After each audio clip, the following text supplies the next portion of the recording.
Donc, bonjour à tous. Donc moi je vais pour ce 1er avril vous présenter les bases du dev iOS et comment créer une app iOS plutôt orientée pour les devs Android.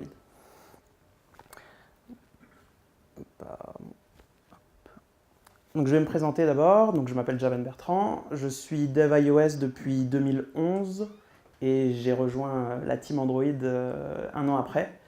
Et désormais, je travaille à Parrot sur les applis FreeFlight 3.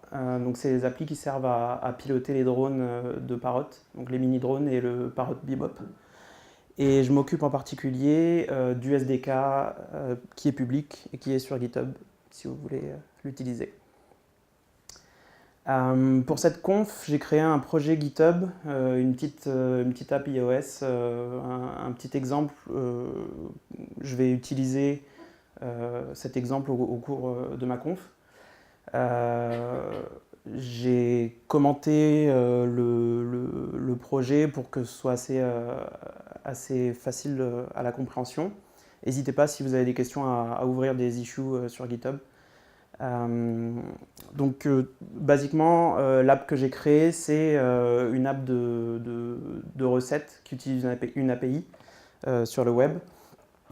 Je vais juste vous la montrer très rapidement. Donc en gros, vous rentrez un nom d'aliment, ça va chercher sur le web des recettes, ça les affiche dans une list view, et quand vous cliquez sur une des recettes, ça affiche les instructions. Donc voilà pour l'application, elle est toute simple, hein. Mais ça utilise pas mal de choses dont on peut avoir besoin, vu que ça utilise Internet, ça utilise des threads en background, ça utilise des images et pas mal de choses qui sont utiles. Donc pour voir la création d'une app iOS, on va vraiment voir tout du début à la fin, donc du setup de la machine jusqu'à la soumission de l'application. Et donc je parlerai des bases du langage. Ensuite on verra un peu de UI. On verra comment tester son app. Et après je ferai un petit point aussi sur les spécificités de l'IDE. Donc voilà. Alors, qui dit DevIOS dit Xcode.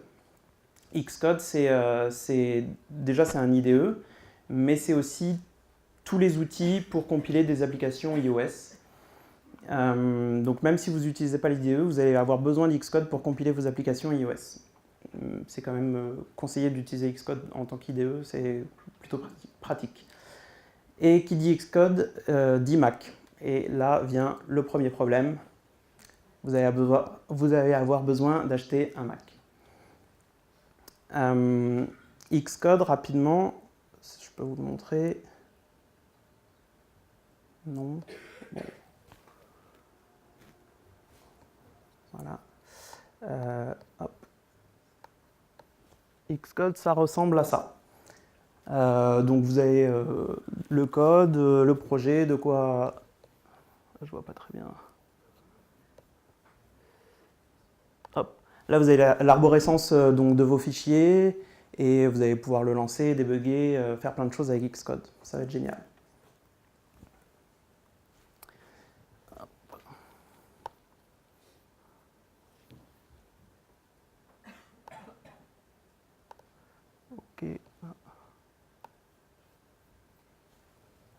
Ok, donc maintenant que vous avez Xcode... Ah, c'est raté.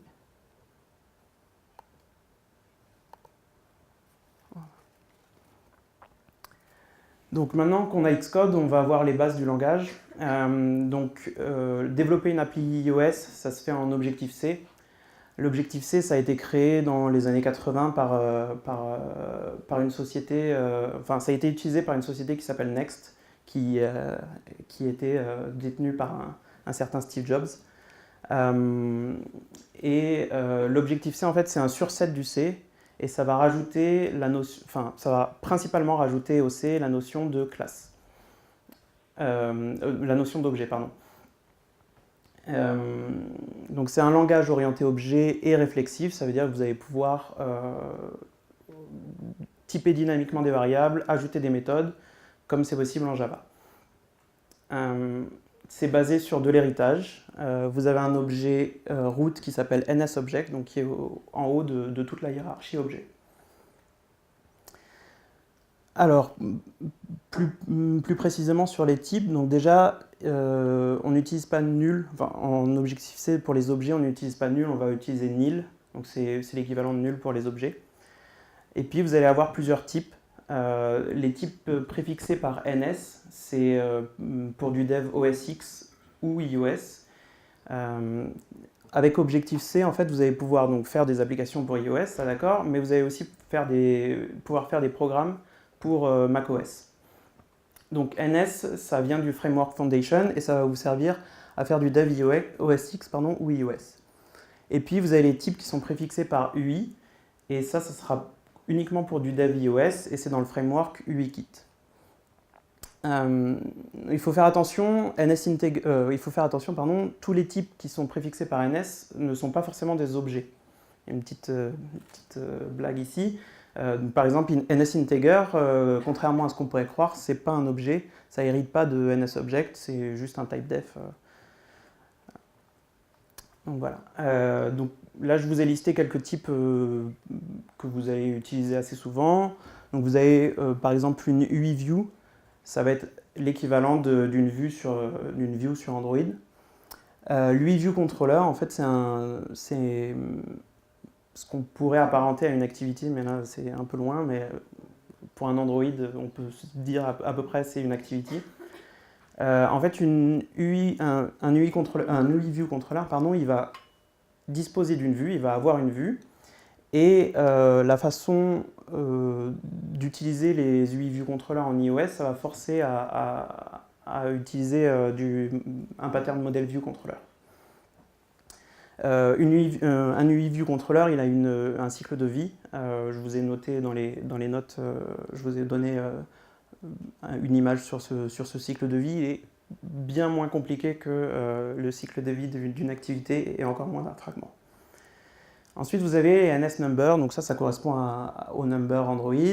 Et finalement, je vous ai noté aussi des conteneurs.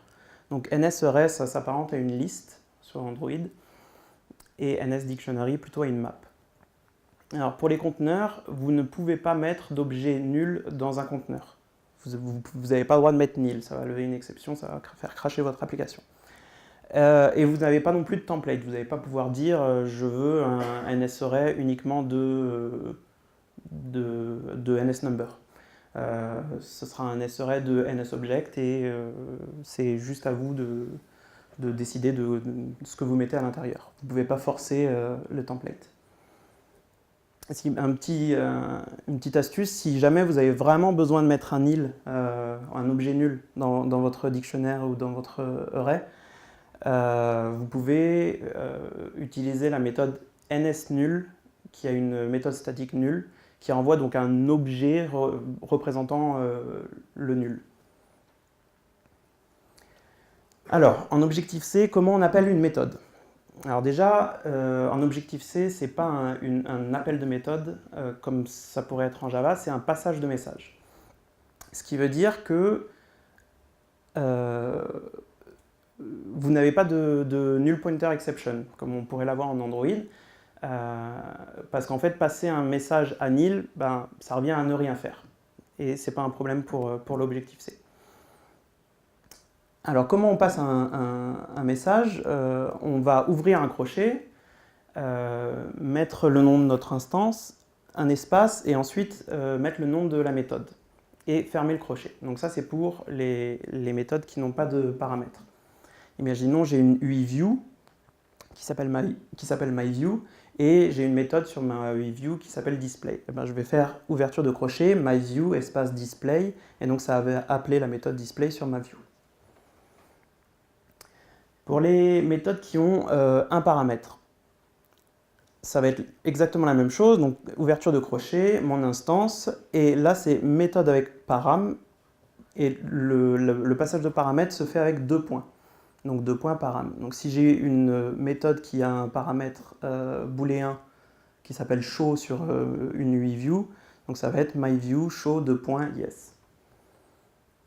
Quand on a deux paramètres, donc on a toujours méthode avec donc le premier paramètre, deux points, le nom de mon paramètre, et là on va avoir espace, la fin du nom de la fonction, deux points, et le deuxième paramètre. Donc si j'ai une méthode display with animation, avec deux paramètres, deux booléens, ça va être myView, espace display 2.yes, espace with animation 2.no. Comme vous pouvez vous en rendre compte, on va beaucoup utiliser les crochets pendant le dev iOS. La bonne blague d'Apple, c'est d'avoir mis les crochets sur les claviers AZERTY avec Alt, Maj et le 5 pour ouvrir les crochets, ou Alt, Maj et degré pour fermer les crochets. Ça demande un peu de dextérité, mais vous allez y arriver. Par rapport à l'initialisation d'objets, donc c'est quelque chose qui se fait en deux étapes, mais simultanées, enfin sur la même ligne en tout cas. Donc disons que j'ai un NSObject qui s'appelle object. Pour l'initialiser, cet objet, donc on va faire NSObject alloc, où là on va allouer une place mémoire pour un objet NSObject, et ensuite on va appeler une méthode init sur le retour de la fonction alloc qui va initialiser l'objet. Donc l'allocation et l'initialisation se fait sur la même ligne. Par convention, on nomme s'il y a un paramètre à la méthode d'initialisation, on nomme le premier paramètre with quelque chose. Donc par exemple, si sur les 8 views, la méthode d'initialisation c'est initWithFrame, donc on va initialiser notre 8 view avec une frame, avec ses coordonnées. Alors, donc là on va arriver à un petit point un peu assez complet. Arrêtez-moi si jamais je vais trop vite, ou si j'oublie des choses, ou si vous avez loupé des choses. Donc, comment déclarer une classe en Objective-C? On hérite du C, donc on va avoir la même architecture. On va avoir un point H, et au lieu d'un point C, on va avoir un point M, pour dire qu'on utilise de l'Objective-C. Donc le point H, c'est la déclaration publique. Donc, voilà un exemple de classe. Il est un peu complet, mais ça couvre pas mal de choses. Donc en haut, on a les imports. Comme on peut le voir, on a importé le Framework Foundation, et vu que dans ma classe RisIPObject, je vais utiliser de l'UI, je vais importer UIKit. Donc tout en haut, on a les imports, comme on pourrait l'avoir en C. Ensuite, ici, donc au milieu, on a @interface RisIPObject .NSObject. Alors là, en déclarant ça, je vais créer une classe, objet. Donc @interface c'est pour déclarer votre classe, RisIPObject c'est le nom de ma classe, deux points c'est pour noter l'héritage, et NSObject c'est parce que j'hérite de NSObject. Ensuite, on a la déclaration des variables. Tout ce qui va être dans le point H va être public. Donc ici, on a la déclaration des variables publiques. Alors, @property, une variable publique, ça se déclare avec @property, donc c'est une propriété que vous allez déclarer. Ensuite, j'ai quelque chose entre parenthèses, je vais y revenir après. Et ensuite, j'ai par exemple NSString ou UIImage, donc ça, c'est le type de ma property. Et ensuite, j'ai son nom. Alors, petite aparté, donc un petit peu de gestion mémoire en Objective-C. Donc, Objective-C n'a pas de garbage collector, il gère sa mémoire avec des jetons. Quand vous allez utiliser un objet, vous allez placer un jeton dessus, et dès que l'objet n'a plus de jetons, il va être libéré. Et ici, comme on peut voir, j'utilise strong, et en haut j'utilise weak, et il y a un troisième mot-clé qui s'appelle assign. Donc strong, en fait, ça veut dire tant que mon objet, mon instance de RiseIPObject va vivre, je vais placer un jeton sur ma property.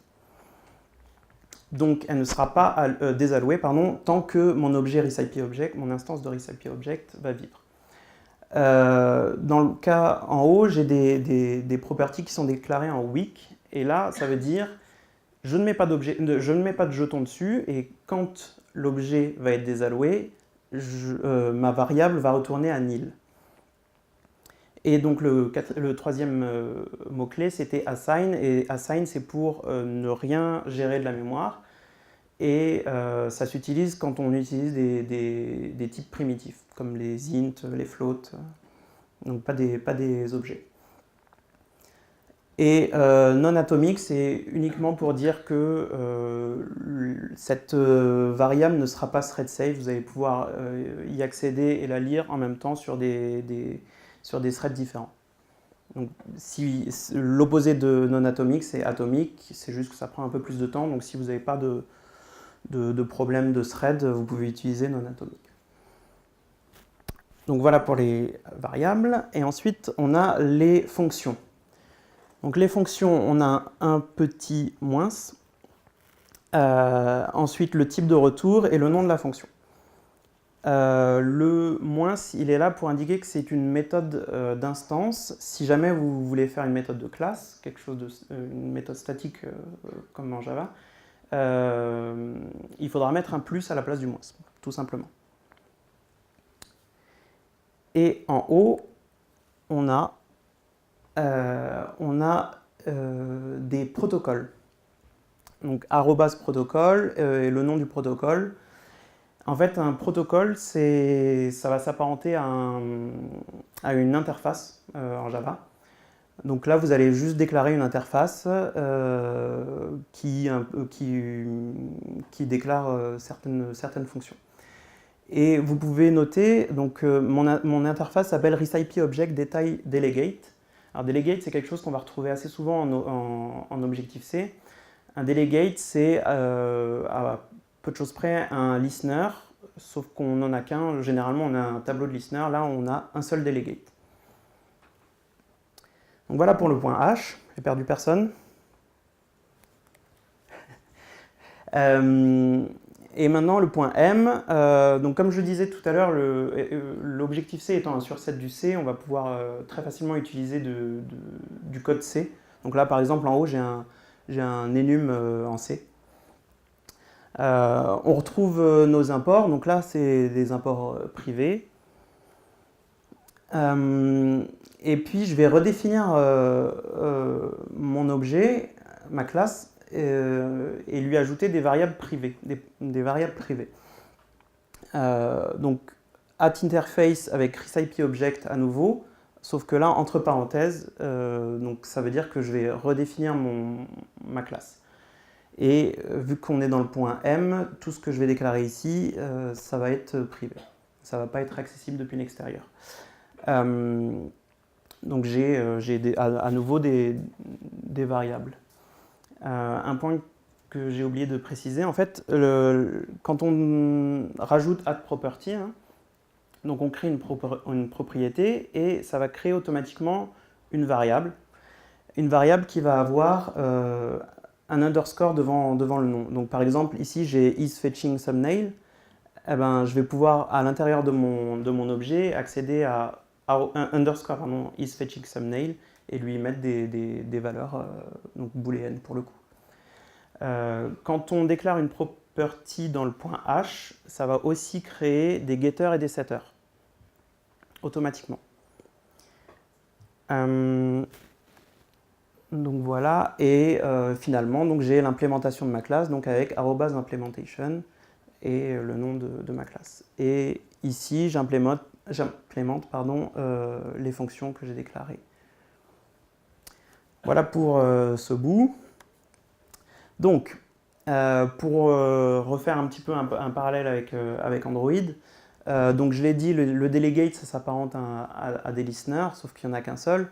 Donc vous avez par exemple un UI Table View Delegate donc, qui vient jouer le rôle de delegate pour une UI table view. Une UI table view, pardon, c'est une list view.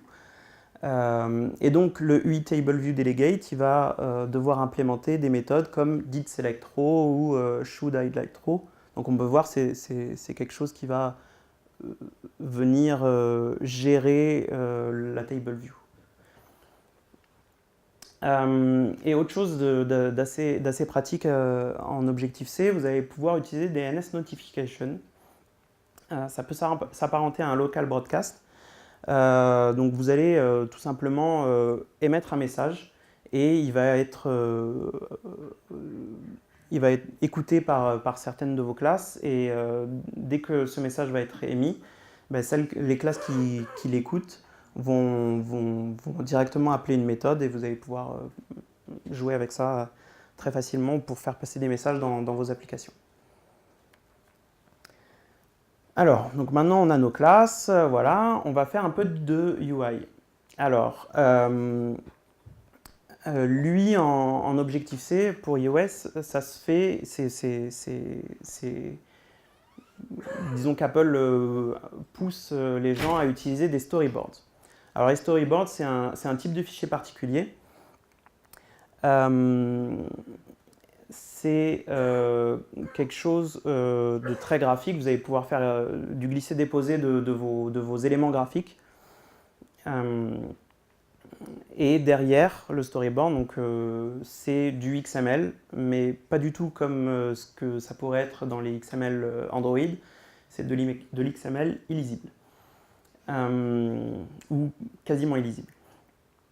En plus de ça, dès que vous allez ouvrir un storyboard dans Xcode, ça va vous écrire dedans. Donc vous allez avoir une écriture dessus. Donc pensez à bien faire des CTRL-Z si vous avez juste ouvert le storyboard. Parce que du coup, ça pose des problèmes au git merge. Vu que c'est illisible, il va falloir reprendre pas à pas, essayer de deviner qu'est-ce qui a été fait pour merger si jamais vous avez des git merge. En plus des storyboards, on peut faire de l'UI aussi dans le code. Comme c'est fait sous Android, on peut directement coder son UI dans les classes, sans storyboard. Mais c'est quand même plus simple de le faire dans les storyboards. Plus simple, plus direct.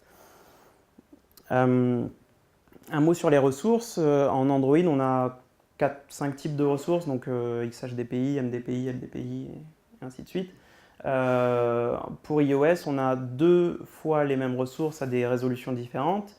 Donc par exemple, si j'ai un back.png, je vais avoir un back@2x.png pour les devices Retina. Je vais vous montrer rapidement comment on fait un storyboard. Je ne sais pas si je vais le faire plutôt à la main. Comme ça, j'aurai le temps de vous expliquer. Hop. Ouais, non, ça va être difficile en fait de le faire à la main.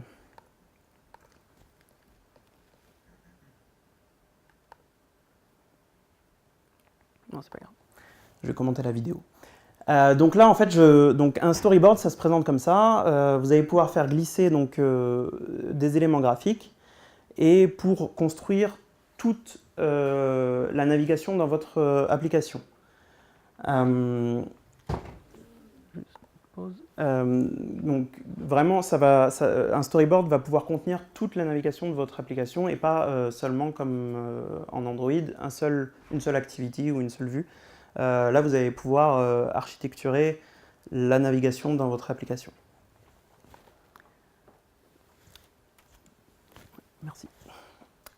Donc, vous faites glisser vos objets graphiquement. Donc là, je crée un UI View Controller.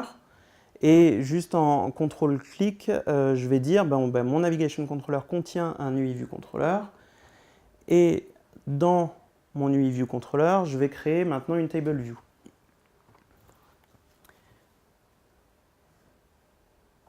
Hop, donc là, vous avez une recherche des éléments graphiques. Pardon. Donc vous faites glisser votre Table View et vous pouvez ajuster sa taille. Les storyboards en iOS, ça va fonctionner avec des contraintes. C'est-à-dire que vous allez dire, bon, ben, mon élément graphique, il est à telle position de ceux qui l'entourent, de son parent. Ça va être, on peut faire le parallèle avec un relative layout.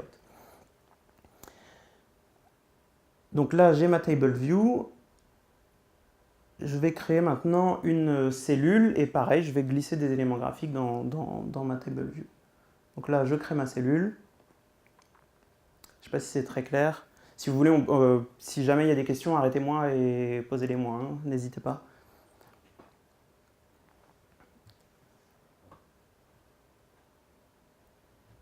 Là, je vais chercher donc une sorte de spinner.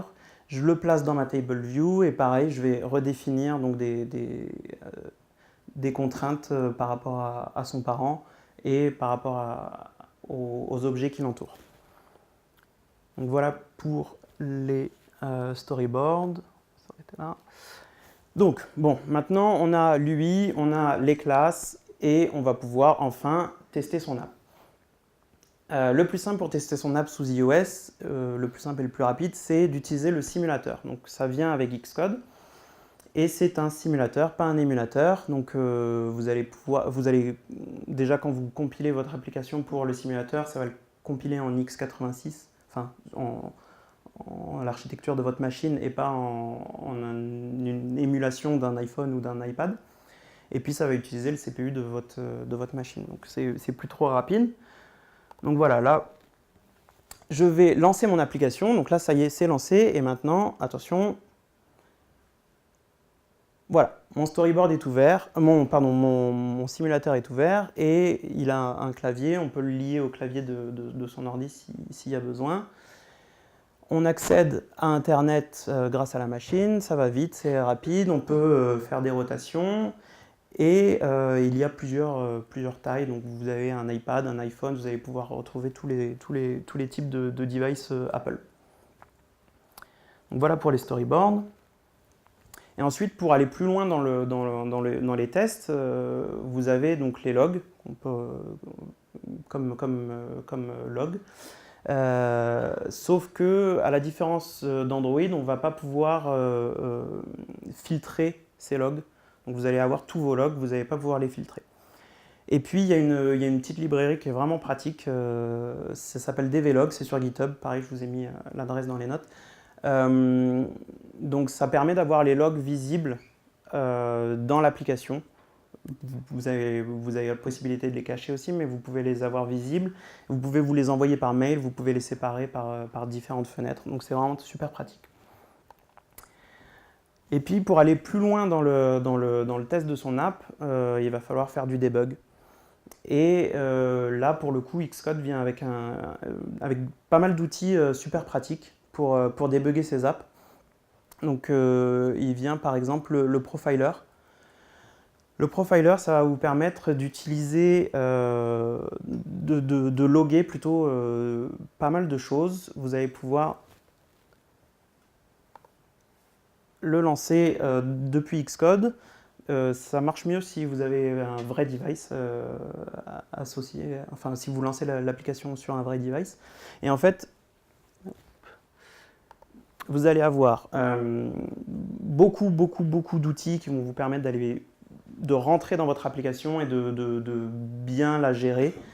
Vous allez pouvoir afficher donc, tout ce qui est allocation, vous allez pouvoir débugger de façon précise OpenGL, vous allez pouvoir voir les fuites mémoire et ainsi de suite, l'utilisation CPU, l'utilisation GPU, la batterie, beaucoup de choses.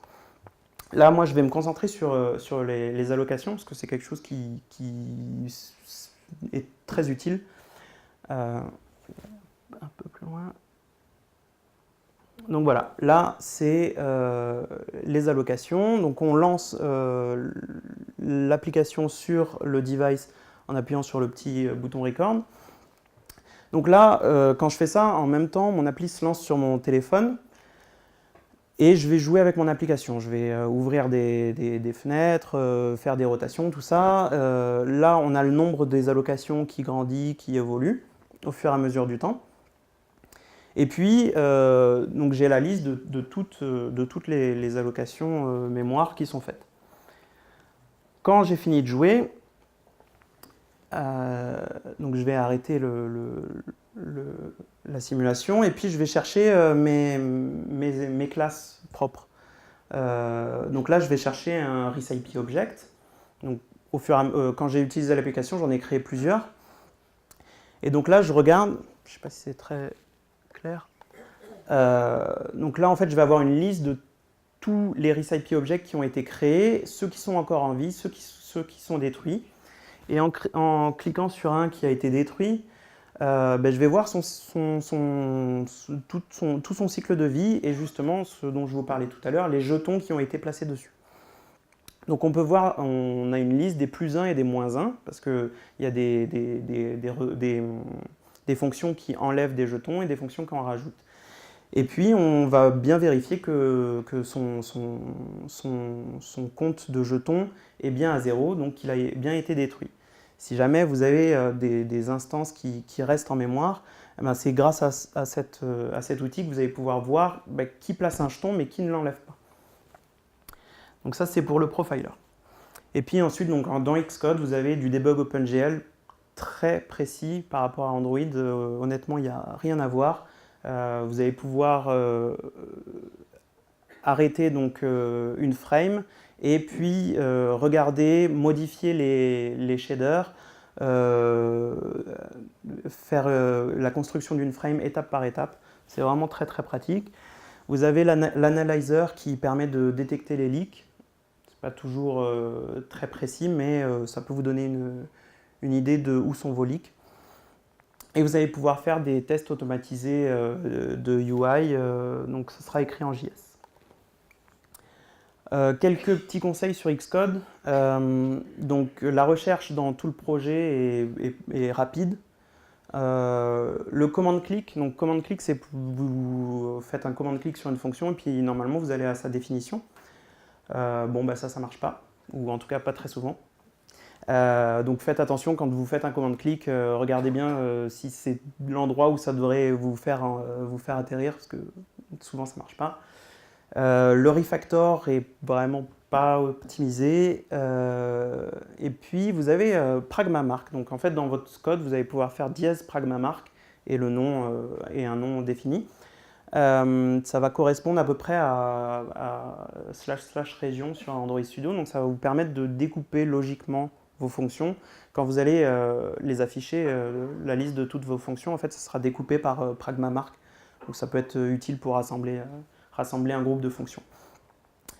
Et puis lors du debug, donc si jamais vous placez des breakpoints, donc vous tombez en point d'arrêt, pour printer l'intérieur d'un objet, donc la valeur d'un objet, vous allez faire PO et le nom de votre instance, ou même PO et une fonction. Ça va exécuter la fonction et vous écrire le retour de fonction ou la valeur de votre objet. Si jamais c'est un type primitif, il faudra faire print, entre parenthèses, le type et le nom de votre type primitif. Bon, maintenant on a notre application, elle est débuggée, il n'y a aucune fuite mémoire, tout va bien. Il va falloir la soumettre. Alors en plus des 1200 peut-être euros que vous avez dépensés dans votre Mac, il va falloir dépenser 99 $ en plus par an. Si vous ne le faites pas, je pense que votre application est enlevée du store. Donc il faut y penser. Une fois que vous avez votre compte développeur Apple, vous allez créer des code signing et des certificats. Alors les certificats, ça va servir les certificats et les code signing, ça va servir à signer votre application et à l'installer donc sur les devices. Avec votre compte développeur, il vient 100 devices sur lesquels vous allez pouvoir tester vos applis. Donc vous allez avoir droit à tester vos applis sur 100 devices par an. Donc si vous ne pourrez pas en utiliser plus. Et donc une fois que vous avez vos codes signing, vous allez pouvoir tester sur le vrai device.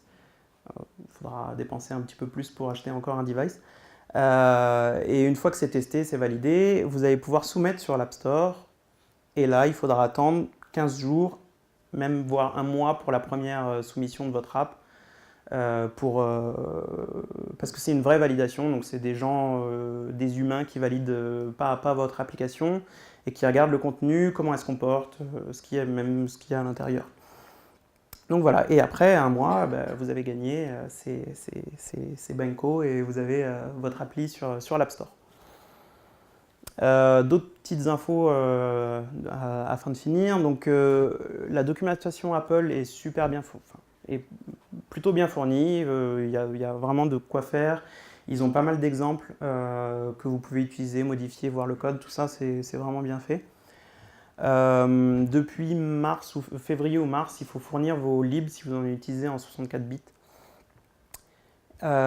Pour les permissions, donc les permissions à l'opposé d'Android, ça va être demandé au runtime. Donc, par exemple, si vous avez besoin d'accéder aux images de l'utilisateur ou à la localisation, c'est quand vous allez avoir besoin de l'utiliser, ça va mettre une pop-up à l'utilisateur qui va accepter ou non. Il a le droit de refuser les permissions.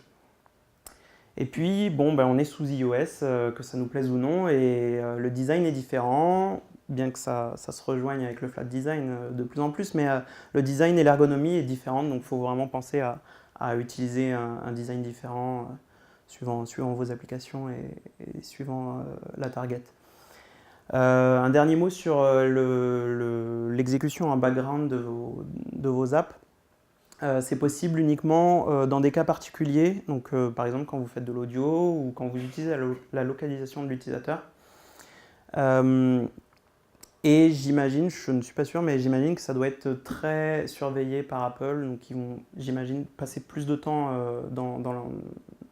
lors de la soumission de votre app à valider votre app et vraiment savoir si vous en avez besoin de cette autorisation pour utiliser votre app en background.